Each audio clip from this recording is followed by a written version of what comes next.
Hi, my name is Mark Hemmetsberger and I'm the Marketing Strategist for Radio Australia, the international radio and online service of the Australian Broadcasting Corporation. This year, Radio Australia celebrates 70 years of broadcasting internationally. Australia calling the world. The time has come to speak for ourselves. In 1939, the then Prime Minister, Sir Robert Menzies, opened the service for Australian troops serving in Asia and the Pacific at the outbreak of World War II. Radio Australia was incorporated into the ABC in 1950 and over time became an influential regional broadcaster, providing news and programs in a wide range of Asian and Pacific languages. Jam di studio Radio Australia di Melbourne alias Bonbon kini menunjukkan pukul 7:15 waktu Indonesia. The 1960s, 70s and 80s were good years, not only for Radio Australia, but for international broadcasting in general. Shortwave radio was king and ruled the international airwaves as audiences listened in their millions to high-quality news and current affairs that was unavailable through local media. World News from Radio Australia, read by John Cook. Today, the question for international broadcasters is not simply one of where did our audiences go and how do we get them back, but what is the future and what role do we play tomorrow? Whoever would have thought that one answer could lie within the realm of a strategic marketing campaign. After 70 years broadcasting to the Pacific, Radio Australia understands Pacific audiences and the important role that music plays in daily life. The idea of tapping the Pacific via a music competition was an idea that had been floated around at Radio Australia for a very long time. Sounds simple and easy, but think logistics.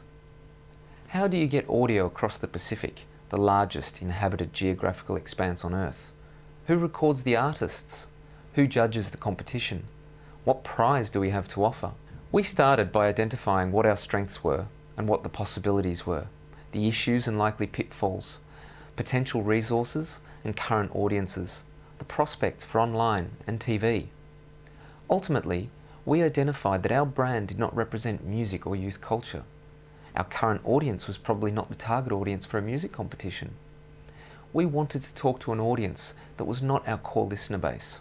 However, we also knew that no one else in the world could operate a pan-Pacific competition. From PNG across to the Solomon Islands and Vanuatu over to Fiji, Tonga, Samoa and down to the Cook Islands. This gave us and the idea of a music competition a unique position. We knew that in each local Pacific market we had 70 years worth of contacts and our brand represented the highest quality and was held in good esteem.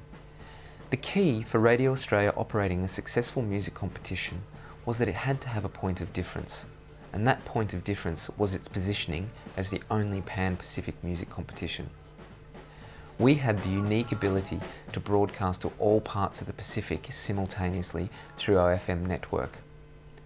We developed a simple objective for the competition that no other music-based competition could authentically offer: to audition any unsigned original artist or local band performing music in any of the countries of the Pacific.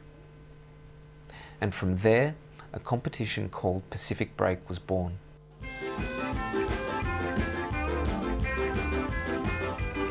The first thing we did was focus on creating a big prize. It needed to be something that was aligned with the objective and purpose of the competition. As a Pan-Pacific competition, the only one of its kind, we needed to bring in a prize that radiated the same values and positioning. We contacted the organisers of the only Pan-Pacific music festival, Fest Napuan, a little-known 4-day annual music festival held in Vanuatu, and brought them in as Pacific Break partners. The organisers at Fest Napuan were delighted to be involved. The winning band would be flown to Vanuatu to play at a live festival in front of thousands as one of the headline acts. It was a nice arrangement. The prize was a big incentive for any Pacific musician, and for Fest Napuan, our new partners, they would be beamed into every household in every country in the Pacific during their festival. All we needed now was to attract an audience that we knew weren't really our traditional base: Pacific youth and Pacific musicians. To do this, we needed the support of local Pacific media, local newspapers, local TV and local radio.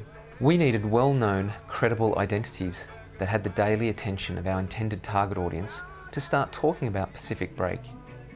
To provide an incentive to our media identities, we created a series of branded collateral: bags, caps, posters, entry forms, all using an easily recognisable hero image of a guitarist and a reggae musician to echo the popularity of reggae and rock in the Pacific.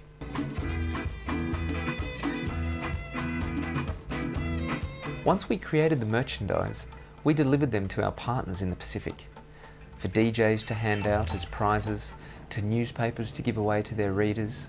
These local, trusted, incredible media sources started to build our competition. We supported their support further by providing them with tailored audio promos. We created online portals through popular social networking sites, MySpace, Bebo and Facebook, places where their audiences spent time. We did not try and drag audiences specifically to our site. The Pacific is alive with wonderful music. Once everything was in place, we scheduled TV adverts on every domestic network in the Pacific. These ads gave not only a sense of association to the competition, but a strong sense of credibility to the local media that had been talking about the competition for us. Stack of entries to go through. So we've got Baby Bone.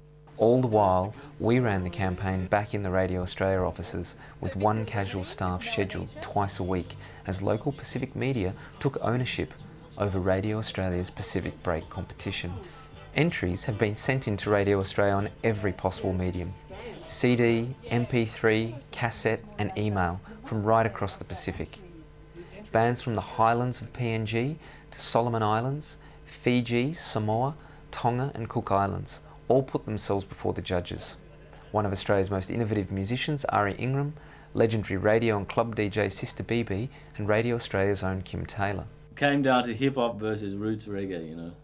Entries covered a wide range of genres, with entrants ranging across the spectrum of the community, from rural villages to doctors, IT consultants, students and unemployed youth.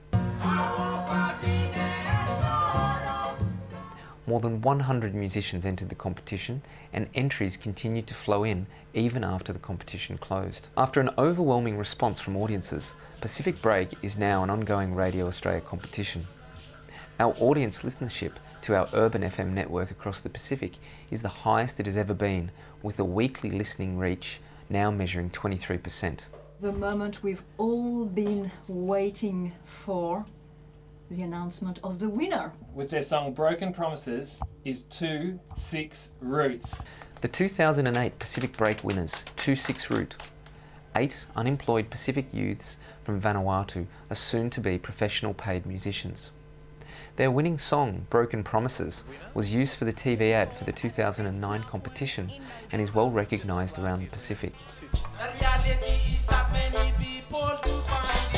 The success of Pacific Break is about providing a concept, in this case music, that local audiences could take ownership over. We provided the infrastructure, the concept, the promotion and the prize, with the intent that local communities truly own and operate the competition themselves. So how has something as simple as a competition made such a big difference?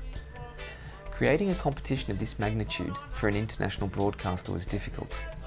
Music is not our speciality, but connecting with people in the Pacific is. Our profile has been raised across the board, but nowhere stronger than with Pacific youth audiences that previously had little direct contact with us. We focused on our strengths and invited audiences to take ownership over a framework we provided. We created a competition that was not about driving listeners to our frequency or attracting visits to our website. The primary goal instead was to create something that was in demand and use our unique international broadcasting position to engage with audiences in the Pacific.